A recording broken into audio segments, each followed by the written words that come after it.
I thought I'd read Paddington, the original Paddington story, all about why Paddington came and lived with the Browns. So this is Paddington by Michael Bond. It's a rather beautiful book, actually. So Mr. and Mrs. Brown first met Paddington on a railway platform. In fact, that was how he came to have such an unusual name for a bear, because Paddington was the name of the station. The Browns were waiting to meet their daughter Judy when Mr. Brown noticed something small and furry near the left luggage office. "It looks like a bear," he said. "A bear?" repeated Mrs. Brown. "On Paddington Station? Don't be silly, Henry. There can't be." And there they are. But Mr. Brown was right. It was sitting on an old leather suitcase marked "Wanted on Voyage," and as they drew near it stood up and politely raised its hat. "Good afternoon," it said. "May I help you?" "It's very kind of you," said Mr. Brown, "but as a matter of fact we were wondering if we could help you." "You're a very small bear," said Mrs. Brown. "Where are you from?" But the bear looked around carefully before replying. "Darkest Peru. I'm not really supposed to be here at all. I'm a stowaway." Look, you see him there? And there he is talking to the Browns. "You don't mean you've come all the way from South America on your own?" exclaimed Mrs. Brown. "Whatever did you do for food?"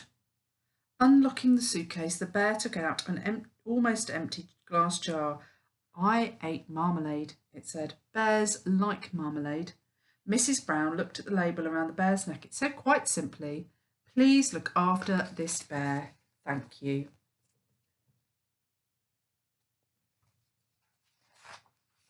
"Oh, Henry," she cried.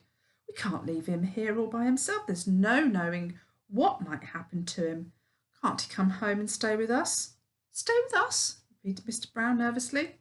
He looked down at the bear. Would you like that?" he asked. "That is," he added hastily, "if you have nothing planned." "Oh, yes," replied the bear. "I would like that very much. I've nowhere to go, and everyone seems to be in such a hurry."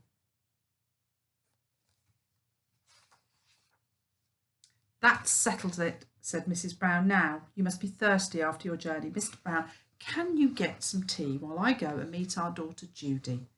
"But Mary," said Mr. Brown, "we don't even know its name." Mrs. Brown thought for a moment. "I know," she said. "We'll call him Paddington after the station." "Paddington?" The bear tested it several times to make sure. "It sounds very important." Mr. Brown tried it out next. "Follow me, Paddington," he said. "I'll take you to the snack bar." Mr. Brown was as good as his word. Paddington had never seen so many snacks on one tray, and he didn't know which to try first. He was so hungry and thirsty he climbed up on the table to get a better look. Mr. Brown turned away, pretending he had tea with the bear on Paddington Station every day of his life. "Henry!" cried Mrs. Brown when she arrived with Judy. "What are you doing to that poor bear?" Paddington jumped up to raise his hat, and in his haste he trod on a strawberry tart, skidded on the cream, and fell over backwards into his cup of tea.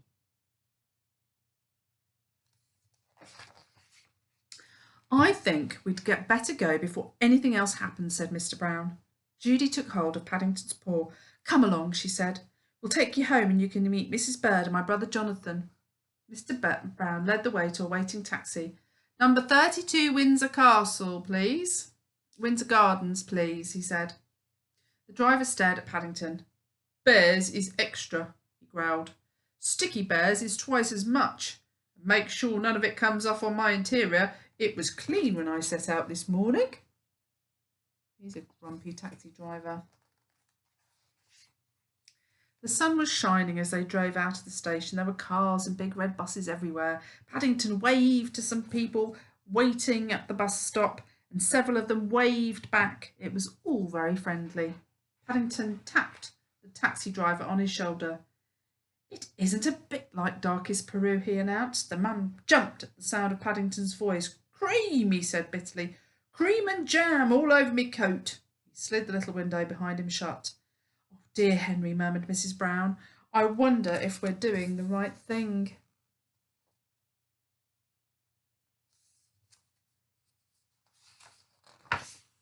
Fortunately, before anyone had time to answer, they arrived at Windsor Gardens, and Judy helped Paddington onto the pavement. "Now you're going to meet Mrs. Bird," she said. "She looks after us. She's a bit fierce at times, but she doesn't really mean it. I'm sure you'll like her." Paddington felt his knees begin to wobble. "I'm sure I shall if you say so," he replied. "The thing is, will she like me?" You just see Mrs. Bird in the window. "Goodness gracious!" exclaimed Mrs. Bird. "What have you got there?" "It's not a what," said Judy. "It's a bear called Paddington, and he's coming to stay with us." "Bear?" said Mrs. Bird, as Paddington raised his hat. "Well, he has good manners, I'll say that for him." "I'm afraid I stepped on a jam tart by mistake," said Paddington. "No, I can see that," said Mrs. Bird. "You'd better have a bath before you're very much older. Judy can turn it on for you. I dare say you'll be wanting some marmalade too." "I think she likes you," whispered Judy. "I think she does."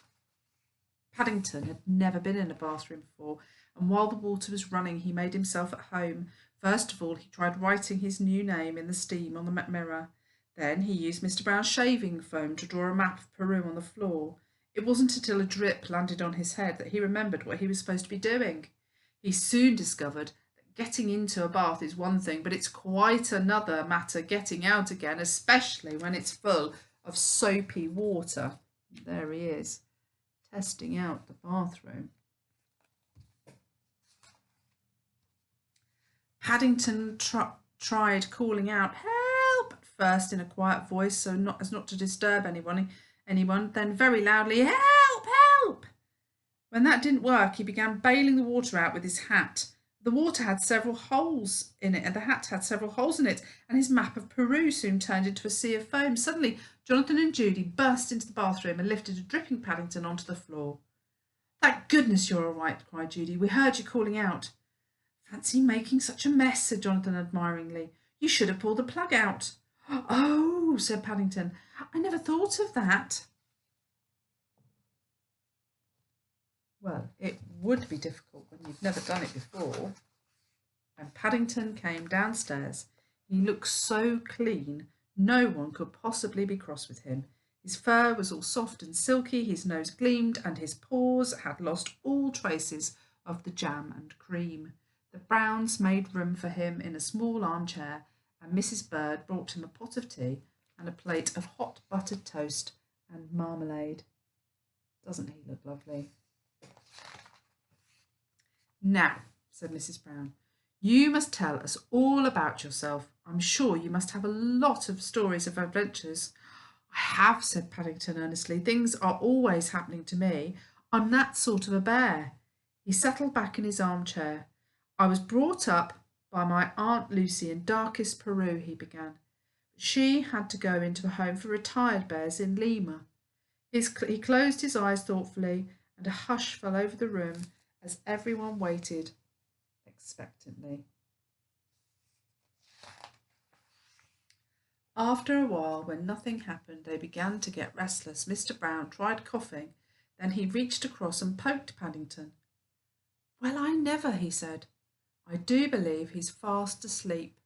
"After all that's happened to him," said Mrs. Brown. "Is it any wonder?" And there's Paddington, curled, looking very comfortable. I hope you enjoyed that story. That was Paddington by Michael Bond. Till next time, bye.